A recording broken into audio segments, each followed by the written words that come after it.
it's like Christmas every day here. People come in, we bring out their frame, we open it up, we show them. They love it. We wrap it back up and send them on their way. So, what's not to like?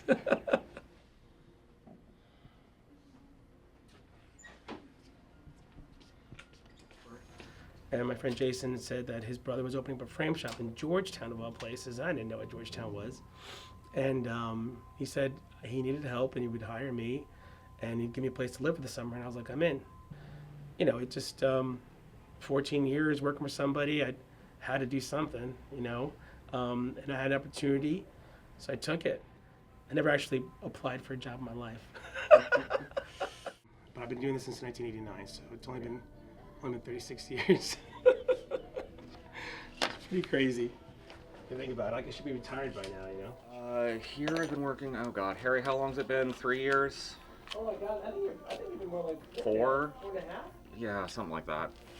So I've been here for that long. Before that, I was with an art restoration company, which is different than conservation. And then before that, I was a set designer for theater. But pandemics happen and theater stops. You still do that? I don't actually. Oh, really? No, I've shifted mostly to focusing on the visual art that I'm doing because theater takes a lot of time. You can have a supplier cut mats for you and cut the frame for you, but they're not gonna cut the glass and the plexiglass. So you have to actually have a wall cutter.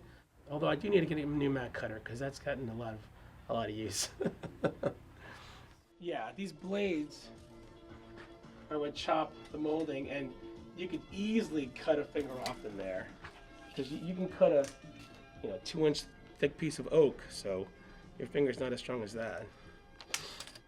Yeah, I wear all the hats. But basically, small business owner, but I work with my hands, so I'm a craftsperson.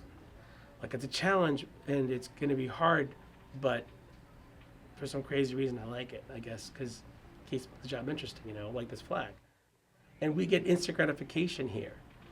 We'll build a frame in just 3 hours. We make this print. We house a print in a mat and a frame, and it looks fantastic. So we get instant gratification, which is kind of fun.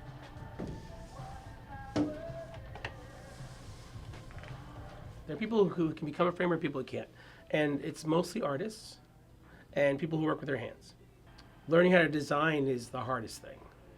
It takes time. You can have an eye for things, but when it comes to design and knowing what works or knowing, what to suggest, that actually is hard to teach. It's a wonderful addiction to have to collect art. And I have a lot of customers who just can't stop buying art. And thank gosh for those people, They have no more room on their walls. They keep saying, oh, this is the last one, I'm done for now. And they'll keep buying it. They'll buy more. This is gonna be the hard part. In my opinion, an artist is someone who does something because they have to. I could stop doing this, but I would miss it, and I don't think I'd be myself anymore. So am I an artist? I don't know, maybe. I love what I do, so I'm lucky in that regard. All right, I gotta get this out of the way. If I walked away, I'd have to come back because I would miss it. What else am I gonna do? We are craftspeople, and we're called by customer service, and so most businesses are detached from the customers nowadays, it seems. You can do things online all day long. You can go buy whatever you want now.